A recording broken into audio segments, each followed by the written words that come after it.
took his staff in his hand, and he chose for himself 5 smooth stones from the brook, and put them in a shepherd's bag, in a pouch which he had, and a sling was in his hand. And he drew near to the Philistine. So the Philistine came and began drawing near to David, and the man who bore the shield went before him.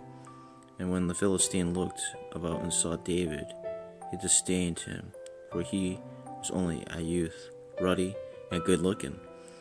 So the Philistine said to David, "Am I a dog, that you come to me with sticks?" And the Philistine cursed David by his gods. And the Philistine said to David, "Come to me, and I will give you flesh to the birds of the air and beasts of the field." And David said to the Philistine, "You come to me with a sword, with a spear, and with a javelin, but I come with you in the name of the Lord of hosts, the God of the armies of Israel, whom you have defied.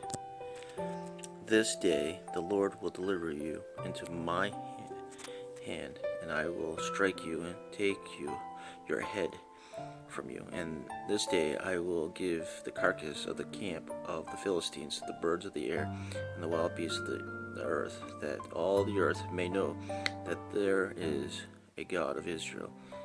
And all the assembly shall know that the Lord does not save with sword or spear, for the battle is the Lord, and he will give you into our hands." Amen. So it was when the Philistine arose and came and drew near to meet David, and David hurried and ran towards the army to meet the Philistine.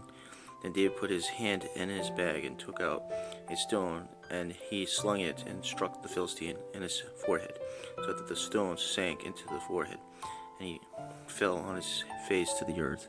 So David prevailed over the Philistine with a sling and a stone, and struck the Philistine and killed him. But there was no sword in the hand of David.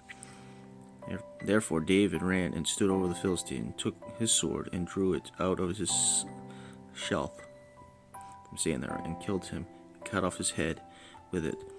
And when the Philistines saw that their champion was dead, they fled. Now the men of Israel and Judah rose and shouted and pursued the Philistines as far as the entrance of the valley and the gates of Ekron. And the wounded of the Philistines fell along the road of Sharon, even as far as Gath and Ekron.